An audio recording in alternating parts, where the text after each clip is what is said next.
How many times have you promised yourself you'd start saving and then ended up spending money on who knows what again? If your money keeps disappearing and "I'll save later" never happens, you're not alone.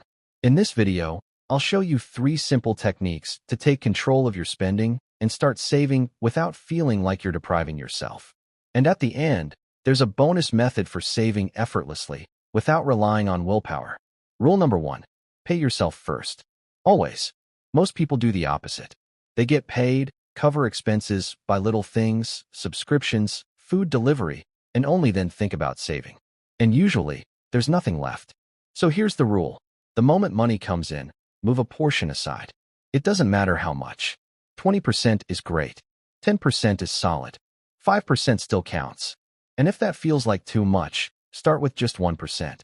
Because people who build real savings don't have some secret. They don't always save big amounts. They just do it before the money has a chance to disappear. And that one shift changes everything over time. Rule number 2, cut off the money tail every evening. Simple idea. At the end of the day, don't leave awkward amounts sitting in your wallet or account. Round them down and move the difference into savings. For example, if you have $532, set aside 2 and leave $530. If your card shows $2,425, move 5 and keep $2,420. Want to go further? Round to hundreds. 532, 500, 2,425, 2,400. Why this works? You barely feel it. You're not making a big, painful decision to save. You're just trimming off a tiny leftover each day that would have been spent anyway. It's like a quick evening tidy up, but for your money. A little cleanup every day, and over time those small bits turn into something real. Rule number 3, move leftover money out of sight. A lot of people leave extra money sitting on their card or as cash, and it quietly disappears on random stuff. Coffee, delivery, small purchases, the money was there, but where did it go? So here's the rule. Whatever you didn't spend by the end of a period, move it to savings. Got $300 in cash and $1,000 on your card? Don't treat it like free money. Move it out immediately. Why this works? It resets your mindset.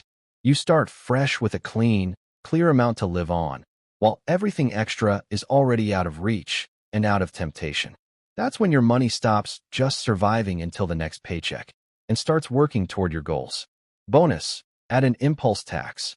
Every time you buy something unplanned, transfer a small amount into savings. It can be the same amount, or at least 10 to 20% of the purchase. Bought a random coffee, dessert, or something you didn't really need. A portion goes straight into savings too. Why this works? It creates a simple mental game. Do I really want this if I have to pay myself as well? And over time, you either make fewer impulse purchases or you save money almost without noticing. Which one fits you best? Drop a number in the comments, 1, 2, or 3.